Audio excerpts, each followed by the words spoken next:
Now, game week 35 has gone okay for me so far. I'm on 47 points and I'm up slightly to 28k overall. And in this video, I'm going to go through my transfer plans for game week 36.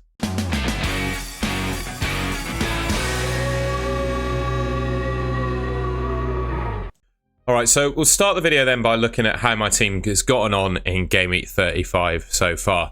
Now, I'm recording this on Monday morning, so Forest and Palace still yet to play each other. So you can see there, I've got Munoz and Mateta both sitting on 0 points. I've got Sarr on my bench, but you can see the rest of my players have all played. So yeah, I'm not going to get him off the bench, essentially. Well, unless Mateta doesn't play and he does, I suppose, but that's probably low likelihood.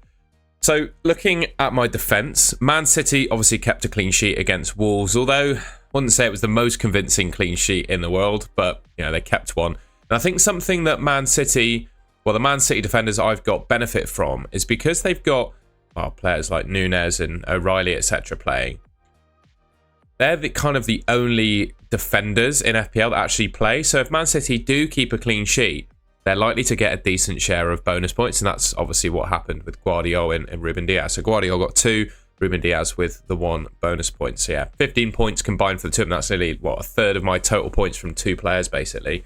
And I remember on the deadline stream, I was going into the deadline stream with Saliba starting, and then someone in the deadline stream chat, I can't remember who it was, but if you're watching this video, thank you, you know who you are. They convinced me to start Ruben Diaz because the Man City clean sheet odds were better. And the more I thought about it, the more I was probably inclined to agree with that. So pretty pleased there. See Raya with the 1-pointer. I didn't expect Arsenal to lose against Bournemouth. To be honest, Bournemouth have not been in the best of form recently. So I was quite surprised to see them beat Arsenal in that game. But obviously, I guess Arsenal's priority at the moment isn't really the Premier League, so that might have had something to do with it. On to the midfield then. For 1 week, we didn't captain Salah, and it might be the case for game week 36 that I don't captain him either. The only midfielder of note really is Mbeumo there. 5 points for him for the assist that he got. I think it was for a Sharda goal, if I'm not mistaken. Murphy with an early substitution for him for Gordon. Not too impressed with that. Rodgers, clean sheet, no returns, but they did beat Fulham, just 1-0. So, yeah, I guess I'll take the clean sheet point. And then Salah with a blank against Chelsea. Could potentially, if I'm feeling risky and things play out as I would need them to in order to make the transfer, I could potentially be selling Salah, and we'll talk about what I'm going to do with that later on in the video. Up front, I've got Marmoush for a blank. Mateta's still, of course, to play for us. I'm quietly hoping that Crystal Palace get something out of that game, because Forest, their form has dipped a little bit in the Premier League of recent.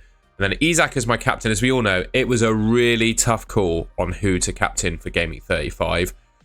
I favoured Isak because despite having a good record against Newcastle, I just felt Brighton, they haven't been that good defensively this season.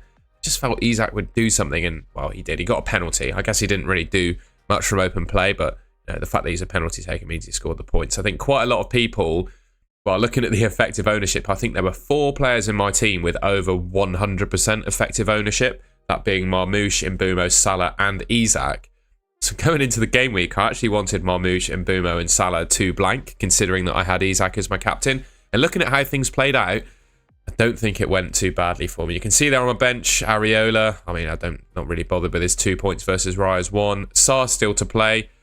Very low likelihood, though, that he actually comes into my 11. Saliba with a 1-pointer. Again, like I said, really glad I made the decision to start those City defenders ahead of him. And then Konsa with his clean sheet against Fulham. I don't think I'm ever going to start Ezri Konsa. I just don't trust the Villa defence all that much. So them keeping a clean sheet against Fulham, yeah, I'll take it on the chin. Going back, I would have made the same decision again. I wouldn't have started him. So yeah, game week 35, that's how I've gotten on so far. So before I get into transfers, I just wanted to talk about my team as it is at the moment. The money I've got in the bank and the number of transfers I've got. So I've got 2 free transfers, 3.2 million in the bank. And if I were to make no changes to my team, I think going into game week 36, this is how I'd be shaping up. There is a little bit of debate, I guess, on which goalkeeper plays. Do I start Raya against Liverpool at home, or do I start Areola against Man United away? Sorry, Liverpool away for Raya as well. I guess that's kind of one question. And then the rest of my team, I think, kind of sorts itself out. I don't really want to start Saliba. I think Munoz is a better option, particularly considering, Tottenham probably prioritising that Europa League. And also a little bit of debate, I suppose, between Sarr and Jacob Murphy. And maybe Sarr's minutes today against Forest might determine my decision. But right now, I think I'm favouring Sarr against Tottenham than Murphy against Chelsea. I have a feeling that Chelsea-Newcastle game might be a little bit cagey because obviously both teams have got something on the line. I don't think, other than that, there aren't really many tough decisions around my 11. I think this is how I'll go if I don't make a transfer. And there are a couple of players that I'm considering bringing into my team. But yeah, right now, this is how I'm looking. The one decision to make, though, is who to captain. Because again, I think similar to Game Week 35, there's a real hard case that Salah probably isn't the best captain. And I don't necessarily think that's Salah as an individual's fault. I think it's more Liverpool just taking their foot off the gas a little bit, as we kind of saw in that Chelsea game. You know, they got nothing left to play for. Salah, you know, he's probably chasing records, goals, assists in the Premier League, and the guy is just an absolute animal. But he can only really perform if the rest of the Liverpool team are up to scratch as well. And I just don't think, you know, given that they've just won the league, I don't think they're quite at the level we've seen from them. Well, will be quite at the level we've seen from them previously. And obviously Arsenal is a tough fixture for him. So yeah, captaincy. So what I've got here is a view from both Fantasy Football Hub and FPL Review. The two, I'd say, my two favourite sources of expected points data. You can see here, Fantasy Football Hub have got Haaland as the top captain for expected points, or top player for expected points. And then FPL Review don't have Haaland, they've got Mbeumo. Interestingly, Fantasy Football Hub doesn't have Mbeumo at all in the top 5. So I thought that was an interesting observation. For me, I think if Haaland starts and plays good minutes, he probably is the best captain. You know, they got Southampton away. It's obviously a good fixture. But if he doesn't, I think Mbeumo is probably the best captain because, well, just go back. I've got Mbeumo. He's got Ipswich away as his fixture. And I just think this season, I was going to call them promoted teams. It was rightly pointed out that they're all 3 relegated teams now. And targeting these relegated teams has kind of proven most of the time to work out this season. So yeah, I look at the rest of my team. Marmoush, yeah, he could be an option. But again, I said, you know, I think Haaland's the best captain if he plays. And surely if Haaland plays, he'd take some of Marmoush's minutes. And probably, if Marmoush is on the pitch, probably some of his attacking threat away as well. So yeah, looking at my team as it is at the moment, I think I'd be putting the armband on Mbeumo as it stands. And we'll talk about some potential transfers I could make now. Okay, so before I talk about transfers, there's a little bit of fixtures chat to be had. So what we've got here on the left is a fixture grid of remaining fixtures. Obviously, Game Week 35 is largely complete. So we're focused on 36, 37 and 38. And, well, I've picked out my personal favourite teams that I would probably want to target based on the quality of fixtures that they've got remaining, right?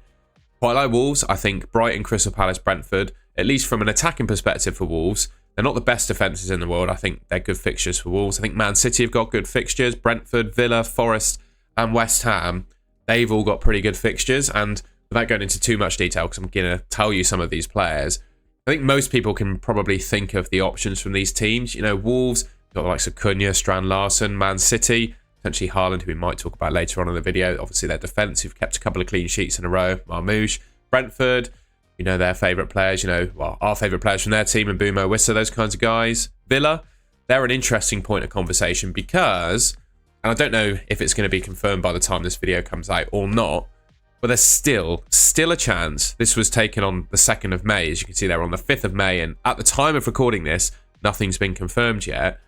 But there was, or still is, right at this time, a chance that Villa and Spurs could double in 36. Now, I can't say I'm all that excited about a Tottenham double game week. There'll be resting players in the Premier League, and they're pretty pants in the Premier League as well. And I couldn't actually tell you a Spurs player that I'd want to pick. But Aston Villa, they've got a double game week in 36. I think it will be Bournemouth. Yeah, Bournemouth and Tottenham. There's some options from Villa that I could pick. I've got Rodgers in there at the moment in Konsa. But I think Ollie Watkins could potentially become an option. But again, only if that double in 36 is actually confirmed. And you know, by the time this video actually comes out, I'm recording this a few hours early for members, and then it will come out around 4 p.m. That might have already been confirmed, and you know the answer. I'll leave something in the comments if we know what's going on with that. But if they do get a double, I think Ollie Watkins could be a pretty attractive option. Likewise, Forest, who to be fair have dropped off the ball a little bit, particularly in terms of their defensive form. They got Leicester and West Ham in the next two, followed by Chelsea.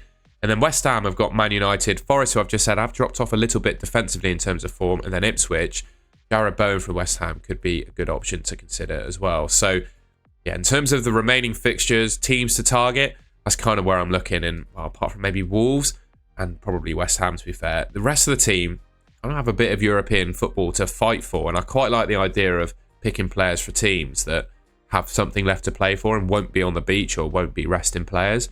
So yeah, City, Brentford, Villa and Forest in particular, and maybe Jarrod Bowen as well, I'd be considering buying this week. I thought this would be somewhat interesting to look at, just again to confirm the kinds of players that, well, I'd personally want to target, and majority of them come from the teams that I suggested before.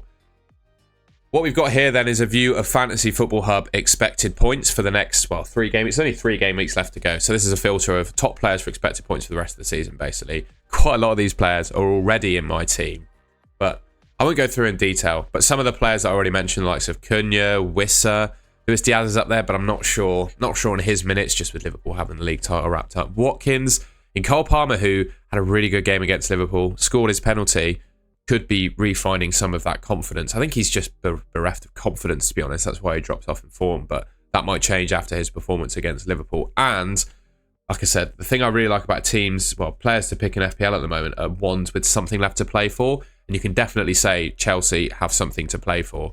Chris Wood's up there. Like I said, Forest have got pretty good fixtures as well. Yeah, you can see the rest of the players there. So just a view of top expected points to kind of back up my thoughts on players to target. So for me, there's a couple of players that I'm really interested in targeting, right? I look at Brentford's fixtures for the rest of the season, Ipswich, Fulham, Wolves, and I look at, who are the best options from Brentford, Mbeumo and Wissa, right? I've already got Mbeumo, so the next best thing to go for is Wissa.